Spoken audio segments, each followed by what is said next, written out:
friends, welcome back to my YouTube channel Zarans DIY. யூஸ்ஃபுல்லான ஆரி work videos பார்க்க மறக்காமல் நம்ம சேனலை சப்ஸ்கிரைப் பண்ணிக்கோங்க. பக்கத்தில் இருக்க பெல் ஐக்கனும் கிளிக் பண்ணிக்கோங்க. இந்த வீடியோவில் நம்ம ஒரு பார்டர் அண்ட் தென் புட்டா டிசைன் ரெண்டுமே பார்க்க போகிறோம். ஸோ இந்த ப்ளவுஸ் பார்த்தீங்கன்னா ஒரு பெரிய பார்டர் இருக்கிற டிசைன். ஸோ இதில் வந்து நம்ம ஒரு 1.5 இன்ச்சுக்கு ஒரு குட்டி பார்டர் மாதிரி நம்ம இங்கே வந்து ஒர்க் பண்ண போகிறோம். நெக்ஸ்ட் இந்த ப்ளவுஸ் பார்டருக்கு மேலே வந்து அங்கங்கே புட்டா ஒர்க்ஸ் கொடுத்து கம்ப்ளீட் பண்ண போகிறோம். சரி, எப்படி பண்ணுறோம் அப்படின்றத வீடியோ ஸ்கிப் பண்ணாமல் கடைசி வரைக்கும் பாருங்கள். ஃபர்ஸ்ட் நம்ம லைன் ட்ரா பண்ணியிருப்போம்ல, ஸோ அதில் தான் நம்ம ஸ்டார்ட் பண்ண போகிறோம். எப்பயும் நம்ம எதுலேருந்து ஸ்டார்ட் பண்ணுவோம்? ஜரி ஒர்க்லேருந்து தான் ஸ்டார்ட் பண்ணுவோம். பட் ஆனால் இந்த பார்டர்லேயே வந்து காப்பர் ஜரி இருக்குது. ஸோ நான் எல்லாமே காப்பர் பீட் தான் யூஸ் பண்ண போகிறேன். ஸோ இந்த காப்பர் ஜரி வச்சு பார்த்தோன்னா அது விசிபிளாக தெரியவே இல்லை. நம்ம த்ரெட்டும் யூஸ் பண்ணலாம், பட் நான் உள்ளே கொஞ்சம் பெரிய ஒர்க் த்ரெட் ஒர்க் கொடுக்கறதால நான் ஃபர்ஸ்ட் வந்து த்ரெட்டு ஸ்டார்ட் பண்ண வேணாம்னு நினச்சேன். ஸோ இந்த பார்டருக்கு மேலேயே ஒரு லைன் கொடுக்க போகிறேன். ஏன்னு பார்த்தீங்கன்னா, ஸோ நம்ம பீட் ஒர்க் எல்லாம் கொடுக்குறப்ப நம்ம ஆல்ரெடி எப்பயுமே சொன்னது தான், அலைன்மெண்ட்காக தான் நம்ம வந்து இந்த ஜரி ஒர்க்கே கொடுக்கறது. ஏன்னா அது பக்கத்தில் நான் சுகர் பீட் ஒர்க் கொடுக்க போகிறேன். ஸோ அப்படி கொடுக்குறப்ப அந்த சுகர் பீட் லைன் வந்து ஸ்ட்ரெயிட்டாக தெரியணும், க்ராஸ் ஆகக்கூடாது. லைக் ரிங்கில் இருக்கிறப்ப வந்து பார்த்திங்கன்னா ஸ்ட்ரெயிட்டாக இருக்கும், பட் ரிங்கில் இருந்து எடுத்ததுக்கப்புறம் கொஞ்சம் க்ராஸாக இருக்கும், அன்இவனாக இருக்கும். இந்த பிகினர்ஸ்க்கெல்லாம் வந்து பார்த்திங்கன்னா லைன் ஸ்ட்ரெயிட்டாகவே வராது. அந்த ரீசன் இது தான். ஸோ எப்பயுமே ஸ்டார்ட் பண்ணுறப்ப நீங்கள் ஜரி ஒர்க்லேருந்து ஸ்டார்ட் பண்ணுங்கள். இப்போ பார்த்தீங்கன்னா அதில் தெரியவே இல்லை ஜரி, இருந்தாலும் நான் 2 லைன் ஜரி ஸ்டிச் பண்ணியிருக்கேன். அதுக்கப்புறம் வந்து சுகர் பீட் நான் ஸ்டிச் பண்ணுறேன். இப்போ பாருங்கள், அந்த லைன் ஈவனாக வருது. ஸோ இப்போ பார்க்குறதுக்கு மட்டும் ஈவனாக இல்லை, ரிங்கிலேருந்து நீங்கள் எடுத்ததுக்கப்புறம் கூட ஈவனாக தான் இருக்கும். நான் சுகர் பீடும் வந்து காப்பர் கலர் சுகர் பீட் தான் யூஸ் பண்ணியிருக்கேன். எப்பயும் சுகர் பீட் எப்படி ஸ்டிச் பண்ணுறதுன்ற வீடியோ ஆல்ரெடி உங்களுக்கு தெரியும். ஸோ அதனால் நான் வந்து ஜஸ்ட் என்னென்ன பண்ணியிருக்கேன் அப்படின்றத எக்ஸ்பிளைன் பண்ணுறேன். நெக்ஸ்ட் சுகர் பீட் லைனுக்கு நெக்ஸ்ட்டு பார்த்தீங்கன்னா 4mm காப்பர் பீட் யூஸ் பண்ணுறேன். ஸோ இதில் ஃபுல்லாகவே நான் காப்பர் பீட்ஸ் தான் யூஸ் பண்ண போகிறேன். Copper and then thread work மட்டும் தான் யூஸ் பண்ண போகிறேன். ஸோ இந்த காப்பர் 4mm கம்ப்ளீட் பண்ணிட்டேன். நெக்ஸ்ட்டு பார்த்தீங்கன்னா சுகர் பீட், அந்த காப்பர் பீடுக்கு பக்கத்துலேயே வந்து சுகர் பீடும் வந்து காப்பரில் வந்து ஸ்டிச் பண்ணுறேன். 2 சுகர் பீடாக வந்து ஸ்டிச் பண்ணுறோம். ஸோ இது வந்து இதை கம்ப்ளீட் பண்ணிட்டதுக்கப்புறம் நம்ம வந்து ஒரு ஒயிட் பென்சில் எடுத்து நான் வந்து ஒரு லைன் ட்ரா பண்ணுறேன். அந்த சுகர் பீடு ஒட்டியே வந்து சும்மா ஒரே ஒரு லைனு, ரொம்ப கேப் இல்லாமல் லைட்டாக கொஞ்சம் நெருக்கமாக. நெக்ஸ்ட்டு பார்த்தீங்கன்னா ஜர்தோசி எடுத்திருக்கேன். இந்த ஜர்தோசியில் வந்து இது கொஞ்சம் பெரிய சைஸு. இதுக்கு பேர் வந்து கோரான்னு சொல்லுவாங்க. நிறைய வீடியோவில் நீங்கள் பார்த்துருப்பீங்க என்னோடய வீடியோஸில். ஸோ இதை வந்து குட்டி குட்டியாக கட் பண்ணி வச்சுருக்கேன். ஒரு 1 இன்ச்சுக்கு கட் பண்ணியிருக்கேன்னு பார்த்துக்கோங்களேன். ஸோ இந்த மாதிரி நீடில் லோட் பண்ணிக்கோங்க. ஸோ இந்த ஜர்தோசி வந்து கொஞ்சம் ஈஸியாக இருக்கும் உங்களுக்கு ஒர்க் பண்ணுறதுக்கு. எப்பயும் நம்ம ஜர்தோசி எப்படி ஸ்டிச் பண்ணுவோம், கொஞ்சம் கொஞ்சமாக ஸ்டிச் பண்ணணும். ஜர்தோசியில் வந்து நீங்கள் நோட் பண்ண வேண்டிய ஒரு விஷயம், அகெயின் நான் சொல்கிறது என்னென்னா, நீடில் வந்து 90 டிகிரி வச்சுக்காதீங்க, கொஞ்சம் ஸ்லாண்டிங்காக வச்சுக்கோங்க, உங்களுக்கு ஈஸியாக இருக்கும். அண்ட் தென் கீழே நீங்கள் பிடிக்கிற த்ரெட் வந்து லெஃப்ட் ஹேண்டில் பிடிக்கிறோம்ல, அந்த த்ரெட் வந்து கொஞ்சம் லூஸாக பிடிங்க. டைட்டாக பிடிச்சிங்கன்னா ஜர்தோசி வந்து உங்களால் வந்து அது ஒர்க் பண்ண முடியாது. அதனால் வந்து கொஞ்சம் லூஸாக பிடிச்சிங்கன்னா உங்களுக்கு கொஞ்சம் ஈஸியாக இருக்கும். ஸோ ஜர்தோசியை பொறுத்த வரைக்கும் நீங்கள் ப்ராக்டிஸ் பண்ண தான் உங்களுக்கு அந்த ஒர்க் கரெக்டாக வரும். ஸோ இப்போ இந்த லைன் ஃபுல்லாக நான் ஜர்தோசி ஒர்க் கம்ப்ளீட் பண்ணிட்டேன். நெக்ஸ்ட்டு த்ரெட் எடுத்திருக்கேன், சாரீ கலரில் கான்ட்ராஸ்ட்டாக. ஸோ இதில் வந்து த்ரெட் லோட் ஸ்டிச் தான் கொடுக்க போகிறேன். ஸோ த்ரெட் லோட் ஸ்டிச் எப்படி கொடுக்குறது அப்படின்ற வீடியோ ஆல்ரெடி லாஸ்ட் வீடியோவில் நான் கிளியராக எக்ஸ்பிளைன் பண்ணியிருப்பேன், ஸ்டெப் பை ஸ்டெப்பு.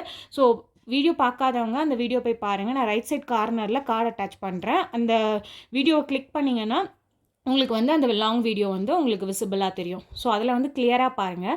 அதில் ஒரே ஒரு டிஃப்ரென்ஸ் என்னென்னா, இதில் நான் வந்து லோடுக்கு வந்து பேஸாக நான் என்ன யூஸ் பண்ணியிருக்கேன்னா ஜர்தோசி யூஸ் பண்ணியிருக்கேன். அதில் வந்து கொஞ்சம் பைப்பிங் த்ரெட் யூஸ் பண்ணியிருப்பேன். ஸோ பைப்பிங் த்ரெட் இதை விட கொஞ்சம் திக்காக இருக்கும், ரொம்ப எம்போஸ்டாக தெரியும். இது வந்து எனக்கு லைட்டாக எம்போஸ்டாக தெரிஞ்சால் போதும் அப்படின்றதுக்காக சும்மா வந்து நான் ஜர்தோசி யூஸ் பண்ணியிருக்கேன். ஜர்தோசி யூஸ் பண்ணால் அந்த ஹைட் கொஞ்சம் கம்மியாக இருக்கும், த்ரெட் யூஸ் பண்ணிங்கன்னா கொஞ்சம் பெருசாக இருக்கும்.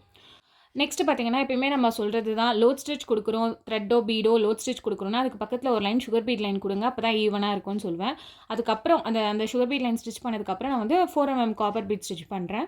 அகெயின் அந்த 4mm காப்பர் பீடும் வந்து கம்ப்ளீட்டாக ஸ்டிச் பண்ணதுக்கப்புறமா வந்து ஒரு line sugar beat line stitch பண்ணி கம்ப்ளீட் பண்ணுறேன். நெக்ஸ்ட் என்ன பண்ணுறேன் அப்படின்னு பார்த்தீங்கன்னா, ஒரு ஒயிட் பென்சில் எடுத்துக்கிட்டு ஒரு இன்ச் டேப் எடுத்துகிட்டு ஜஸ்ட் ஒரு மார்க் கொடுக்குறேன். ஸோ இந்த மார்க்கை மெஷர்மெண்ட்டாக வச்சுக்கிட்டு நம்ம இங்கே வந்து மார்க் பண்ண போகிறோம். ஸோ 1ல் வந்து அந்த மார்க் இருக்கணும். ஸோ 1, அப்புறம் 1.1, 1.2, 1லேருந்து 1.2 வரைக்கும் ஒரு மார்க் கொடுங்க அப்படியே லைன் ஃபுல்லாக. அப்புறம் என்ன பண்ண போகிறோம்னா, பீட் ஸ்டிச் பண்ண போகிறோம். 4mm பீட் வந்து சிங்கிள் பீடாக ஸ்டிச் பண்ணுறோம். அந்த சிங்கிள் பீட்க்கு எப்படி என்ன போடுறதுன்னா, அந்த த்ரெட்டை லென்த்தாக எடுத்துகிட்டு அந்த பீட் இருக்குல்ல, அந்த பீட்க்கு மேலே இந்த மாதிரி நீடில் பேக் சைட் திருப்பிட்டு இந்த நீடில் அந்த த்ரெட்டில் வந்து அந்த நீடில் ப்ரெஸ் பண்ணி கீழே இருக்க த்ரெட்டை நீங்கள் இழுத்துடணும். அப்படி இழுத்துட்டிங்கன்னா சிங்கிள் பீட் ஸ்டிச் பண்ணுறீங்கன்னா இந்த மாதிரி எண்ணாட் போடுங்க, ஈஸியாக இருக்கும். ஏன்னா அந்த எண்ணாட் போடுறது விசிபிளாக இருக்காது, மறைஞ்சிரும் உள் பக்கம். இந்த மாதிரி த்ரெட்டை எடுக்கணும். ஸோ இந்த த்ரெட்டை வந்து பீட் மேலே வச்சு இந்த நீடிலில் வந்து ப்ரெஸ் பண்ணி கீழே இருக்க த்ரெட்டை இழுத்துடணும். ஸோ இதே மாதிரி நீங்கள் எண்ணாட் போட்டிங்கன்னா நீங்கள் எண்ணாட் போடுறீங்கல்ல அந்த பிசுறு வந்து தெரியாது. அதுக்காக தான் இந்த மாதிரி மெத்தட் யூஸ் பண்ணுறோம். த்ரெட்டை எடுக்கிறோம், அகெயின் வந்து அந்த பீட் மேலே அந்த த்ரெட்டை வச்சுட்டு இந்த நீடிலில் வந்து ப்ரெஸ் பண்ணணும் லாங்காக. ஸோ பாருங்கள், நல்லா இந்த மாதிரி ப்ரெஸ் பண்ணிவிட்டு கீழே இருக்க த்ரெட்டை இழுத்துடணும். இந்த மாதிரி எண்ணாட் போட்டு கம்ப்ளீட் பண்ணுறேன். இப்போ நெக்ஸ்ட் என்ன பண்ண போகிறேன் அப்படின்னு பார்த்தீங்கன்னா த்ரெட் ஒர்க் கொடுக்க போகிறேன். ஸோ 2 த்ரெட் வந்து கீழேருந்து எடுத்துருக்கேன், சில்க் த்ரெட் தான். ஸோ இதை வந்து அப்படியே ஸ்டிச் பண்ணுறேன். நார்மல் சரி ஸ்டிச் பண்ணுவோம்ல அதே மாதிரி தான். பட் இந்த பீட் இருக்குது பார்த்தீங்களா, நம்ம சிங்கிள் பீட் ஸ்டிச் பண்ணியிருக்கோம்ல, அது ரவுண்டு, அதை சுற்றி நம்ம வந்து ரொம்ப ஒட்டி இல்லை, கொஞ்சம் கேப் விட்டு இந்த மாதிரி ஸ்டிச் பண்ண போகிறோம். அந்த 4mm பீடை சுற்றி வந்து த்ரெட் லைன் கொடுக்க போகிறோம். ஸோ இந்த மாதிரி கொடுத்திங்கன்னா கொஞ்சம் ஹைலைட்டாக தெரியும். அப்படியே அதை கண்டினியூ பண்ணி நெக்ஸ்ட் பீடுக்கும் போகிறோம். நெக்ஸ்ட் பீடுக்கும் அந்த ரவுண்ட் அப்படியே குட்டி குட்டி ஸ்டிச்சஸாக, இதில் வந்து குட்டி குட்டி ஸ்டிச்சஸாக கொடுங்க, ரொம்ப லென்த்தியாக கொடுத்திங்கன்னா நல்லா இருக்காது. அப்படியே கண்டினியூ பண்ணி தேர்ட் பீடுக்கும் வந்து போகிறோம். அதே மாதிரி ரவுண்ட் பண்ணணும். ஸோ இதே மாதிரி இந்த லைன் ஃபுல்லாக நம்ம ஸ்டிச் பண்ணுவோம். ஸோ இந்த மாதிரி கலர்ஸ் ஆட் பண்ணுறப்போ கொஞ்சம் கலர்ஃபுல்லாக இருக்கும் பார்க்க டிசைன். ஸோ அதனால தான் நம்ம நிறைய கலர்ஸ் ஆட் பண்ணுறோம். ஸோ இதே மாதிரி இங்கே வந்து உங்களுக்கு கலர் வேணாம் அப்படின்னா நீங்கள் சரி கூட யூஸ் பண்ணிக்கலாம், இல்லை பீட்ஸ் கூட யூஸ் பண்ணிக்கலாம். ஸோ இதை வந்து கம்ப்ளீட் பண்ணிவிட்டேன். நெக்ஸ்ட் என்ன பண்ண போகிறோம்னா அந்த சிங்கிள் பீட் ஸ்டிச் பண்ணோம்ல அதுக்கு மேலே வந்து ஒரு 3 சுகர் பீட்ஸ் வச்சுட்டு ஒரு குட்டி ஸ்டிச், அகெயின் ஒரு குட்டி ஸ்டிச் கொடுத்துட்டு எண்ணாட் போடுறேன். ஸோ பாருங்கள், அந்த 4mm பீட் ஸ்டிச் பண்ணோம்ல அதுக்கு மேலே தான் வந்து நம்ம இதை ஸ்டிச் பண்ணுறோம். எண்ணாட் எப்பவுமே உள்பக்கம் போடுற மாதிரி பாருங்கள். வெளிப்பக்கம் போடுற மாதிரி இருந்ததுன்னா எண்ணாட் வந்து தெரியும், விசிபிளாக பிசுறு தெரியும், நல்லா இருக்காது. ஸோ அந்த மாதிரி கொஞ்சம் கேப் விட்டு லென்த்தியாக த்ரெட் எடுத்து ஒரு 3 பீட் இன்சர்ட் பண்ணிவிட்டு அகெயின் ஒரு குட்டி ஸ்டிச் கொடுத்துட்டு எண்ணாட் போடுங்க. இந்த மாதிரி உள்பக்கம் எண்ணாட் போடுறதால எண்ணாட் விசிபிளாக அவ்வளோ தெரியாது. அது டிசைன் வந்து உங்களுக்கு இன்னும் அழகாக தெரியும். நெக்ஸ்ட் இப்போ இந்த மிடில் வந்து பார்த்திங்கன்னா கொஞ்சம் கேப் இருக்குல்ல, ஸோ அதனால் என்ன பண்ணுறோம், கொஞ்சம் தள்ளி ஒரு 3mm பீட் ஸ்டிச் பண்ணுறோம். அகெயின் 2 சுகர் பீட் ஸ்டிச் பண்ணி உள்பக்கமாக எண்ணாட் போடுறோம். ஸோ அந்த கேப்பெல்லாம் நம்ம ஃபில் பண்ணுறோம், அவ்வளோதான். ஸோ அதே மாதிரி கொஞ்சம் லென்த்தியாக த்ரெட் எடுத்து ஒரு 3mm பீட் 2 சுகர் பீட் வச்சு ஸ்டிச் பண்ணி எண்ணாட் போடுறோம். ஸோ இந்த கேப்பெல்லாம் இதே மாதிரி நம்ம வந்து இந்த லைன் ஃபுல்லாக இதே மாதிரி நம்ம ஃபாலோ பண்ணுறோம். ஸோ இதே மாதிரி ஃபாலோ பண்ணி கம்ப்ளீட் பண்ணி எண்ணாட் போடுறோம். ஸோ ஃபுல்லாக கம்ப்ளீட் பண்ணதுக்கப்புறம் அந்த பார்டர் டிசைன் இப்படி தான் இருந்தது, ரொம்ப அழகாக இருந்தது. ஸோ கலர்ஸ் எல்லாம் நம்ம ஆட் பண்ணதால் இன்னும் கொஞ்சம் ஹைலைட்டாக தெரிஞ்சுது. நான் இந்த பார்டர் மேலே போடுறதால விசிபிளாக இருக்குமா இருக்காதான்னு தெரியல அப்படின்னு பார்த்தேன், பட் நல்லாவே தெரிஞ்சுது. இப்போ நெக்ஸ்ட் பார்த்தீங்கன்னா நான் ஸ்டோன்ஸ் எல்லாம் ஒட்டிட்டேன் அந்த புட்டா ஒர்க்குக்கு. இப்போ நான் எப்படின்னு எக்ஸ்பிளைன் பண்ணுறேன். இந்த பார்டர் இருக்குல்ல, அந்த பார்டருக்கு மேலே வந்து அங்கங்கே ஸ்டோன்ஸ் ஒட்டியிருக்கேன். இது எல்லா ஸ்டோன்ஸ்க்கும் கேப் எவ்வளோன்னு பார்த்தீங்கன்னா 1.5 இன்ச்சு. ஒரு புட்டாஸ்க்கும் வந்து 1.5 இன்ச்சு கேப் இருக்கும். மேலேயும் சரி, சைட்லேயும் சரி, பக்கத்துலேயும் சரி, எல்லா இடத்துலையும் வந்து 1.5 இன்ச்சு கேப்பு. ஸ்டோன்ஸ் வந்து பார்த்திங்கன்னா ஐ ஷேப் ஸ்டோனும் ரவுண்ட் ஸ்டோனும் நான் வந்து யூஸ் பண்ணியிருக்கேன் க்ரீன் கலரில். இது வந்து பார்த்திங்கன்னா சைஸ் வந்து பார்த்திங்கன்னா ரவுண்டு வந்து 4mm, ஐ ஷேப்து வந்து பார்த்திங்கன்னா 6K சைஸ் அது. ஓகேங்களா? இப்போது இது வந்து டிசைன் வந்து நம்ம ஒரு இன்ச்சுக்கு வந்து புட்டா ஒர்க்லாம் பண்ண போகிறோம். பீட்ஸ் எல்லாம் சேர்த்து நான் சொல்கிறது 1 இன்ச்சுக்கு ஒர்க் பண்ண போகிறோம். இப்போ இந்த ஐ ஷேப் ஸ்டோனுக்கும் ரவுண்ட் ஸ்டோனுக்கும் நடுவில் வந்து ஒரு 2 பாயிண்ட் கேப் இருந்தால் போதும், ஏன்னா அந்த இடத்துல ஒர்க் பண்ணுவோம். ஸோ அதனால் அதையும் நோட் பண்ணிக்கோங்க நல்லா. நெக்ஸ்ட்டு ஜர்தோசி எடுத்துருக்கேன். ஜர்தோசி வந்து காப்பர் கலரு. சைஸ் வந்து ஒரு இன்ச்சுக்கு இப்போதைக்கு நான் சாம்பிளுக்கு உங்களுக்கு பண்ணி காமிக்க போகிறேன். 1 இன்ச்சுக்கு நான் வந்து கட் பண்ணியிருக்கேன். இப்போ இந்த ரவுண்டை சுற்றி வந்து நம்ம ஜர்தோசி ஒர்க் கொடுக்க போகிறோம். So copper colour zardozi. ஓகேங்களா? கொஞ்சம் கொஞ்சமாக ஸ்டிச் பண்ணுங்கள். இது வந்து கொஞ்சம் கேப் கொஞ்சம் கம்மியாக தான் இருக்கும். ஸோ நீங்கள் ஸ்டிச் பண்ணுறப்ப கொஞ்சம் பார்த்து ஸ்டிச் பண்ணணும். அதை நீடில் வந்து 90 டிகிரியில் வைக்காமல் கொஞ்சம் ஸ்லாண்டிங்காக வைங்க. கீழே இருக்க த்ரெட்டை வந்து லைட்டாக யூஸ் பண்ணுங்கள். ரொம்ப அழுத்தி அப்படியே திருப்பக்கூடாது. ஓகேங்களா? ரொம்ப இழுக்கவும் கூடாது. ரொம்ப கேர்ஃபுல்லாக பண்ணணும். ஸோ எனக்கு வந்து ஜர்தோசி கொஞ்சம் கம்மியாக இருந்தது, அதனால் இன்னும் கொஞ்சம் எடுத்து நான் லோட் பண்ணி ரவுண்டாக ஸ்டிச் பண்ணி எண்ணாட் போட்டுடுறேன். ஓகேங்களா? நெக்ஸ்ட்டு வந்து பார்த்திங்கன்னா அகெயின் ஒரு ரவுண்டு வந்து ஜர்தோசி தான் ஸ்டிச் பண்ண போகிறேன். அதை விட கொஞ்சம் லென்த்தியாக எடுத்துக்கோங்க. இப்போ இது 1.25க்கு ஃபஸ்ட் ரவுண்ட் எடுத்தோன்னா இது வந்து கொஞ்சம் ஒரு 1.5 அந்த மாதிரி எடுத்துக்கோங்க. ஓகேங்களா? அதே மாதிரி தான் அந்த ஜர்தோசி பக்கத்துலேயே கேப் எதுவும் இல்லாமல் குட்டி குட்டி ஜர்தோசியாக ஸ்டிச் பண்ணணும். லென்த்தாக வந்து நீங்கள் ஸ்டிச் பண்ணக்கூடாது. குட்டி குட்டியாக ஸ்டிச் பண்ணிங்கன்னா தான் கரெக்டாக இருக்கும். இப்போ வந்து எனக்கு இதில் வந்து எக்ஸஸாக இருக்குது. இந்த மாதிரி எக்ஸஸாக வந்தால் நீங்கள் அப்படியே நிறைய பேர் ரிமூவ் பண்ணிவிட்டு அப்படியே ஃபஸ்ட்லேருந்து ஸ்டிச் பண்ணுவாங்க. அந்த மாதிரி பண்ணாதீங்க. எந்த அளவுக்கு உங்களுக்கு வேணுமோ அந்த அளவுக்கு இந்த மாதிரி நீடில் வச்சு நல்லா ஒரு ஹோல் க்ரியேட் பண்ணிவிட்டு லெஃப்ட் ஹேண்டில் இந்த மாதிரி பிடிச்சிட்டு இந்த ஜர்தோசியை இழுத்தீங்கன்னா உங்களுக்கு வந்து அந்த ஒயர் வந்து தெரியும்.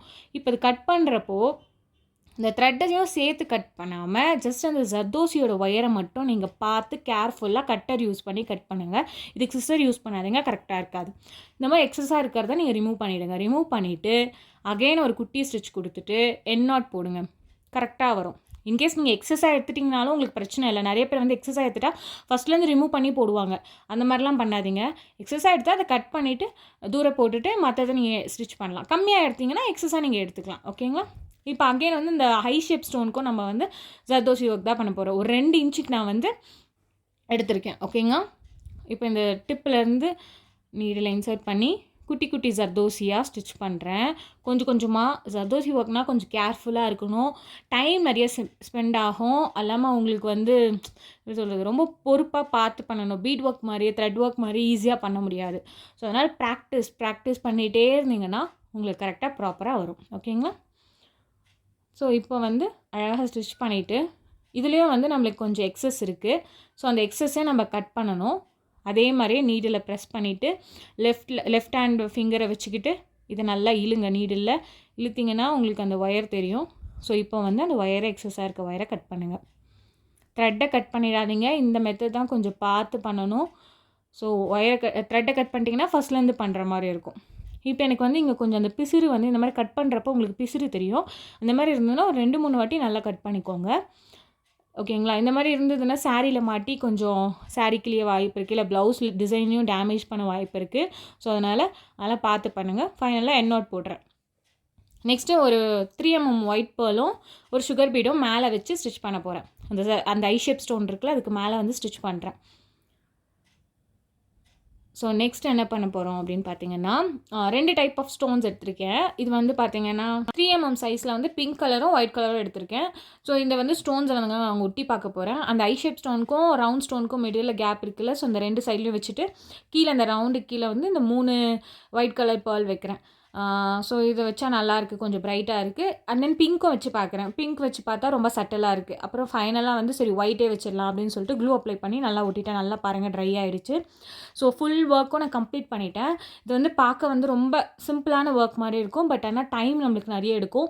ஏன்னா இது கேர்ஃபுல்லாக பண்ணோம் ஜர்தோசி ஒர்க்குன்றதால இந்த பார்டரில் நான் எந்த ஒர்க்கும் பண்ணல, அப்படியே ஸ்கிப் பண்ணிட்டேன். நெக்ஸ்ட் ஃபைனல் லுக் வந்து பார்த்திங்கன்னா இந்த மாதிரி தான் இருந்தது. அழகான ஒரு சிம்பிளான ஒரு 1.5 இன்ச்சுக்கு ஒரு பார்டர் வச்சுருக்கேன். அதுக்கப்புறம் மேலே வந்து புட்டா டிசைன் வந்து கொஞ்சம் நெருக்கமாக வச்சுருந்தேன். அதுவும் இந்த ஒயிட் கலர் ஸ்டோன்லாம் யூஸ் பண்ண ரொம்ப பளிச்சுன்னு ரொம்ப அழகாக இருந்தது. ஜர்தோசி ஒர்க்கும் ரொம்ப நீட் அண்ட் ஃபினிஷிங்காக இருந்தது. ஸோ நெக் வந்து பார்த்திங்கன்னா வெறும் இந்த பார்டர் மட்டும் ஒர்க் பண்ணி கம்ப்ளீட் பண்ணிட்டேன். சேம் நம்ம ஸ்லீவில் கொடுத்த அதே பார்டர் தான். இந்த டிசைன் உங்களுக்கு பிடிச்சிருந்ததா அப்படின்றத எனக்கு கீழே கமெண்ட் பண்ணுங்கள். நெக்ஸ்ட் எந்த மாதிரி வீடியோஸ் வேணும் அப்படின்றத எனக்கு கீழே சொல்லுங்கள். இந்த மாதிரி யூஸ்ஃபுல்லான வீடியோஸ் பார்க்க மறக்காமல் நம்ம சேனலை சப்ஸ்கிரைப் பண்ணிக்கோங்க. தேங்க்ஸ் ஃபார் வாட்சிங்.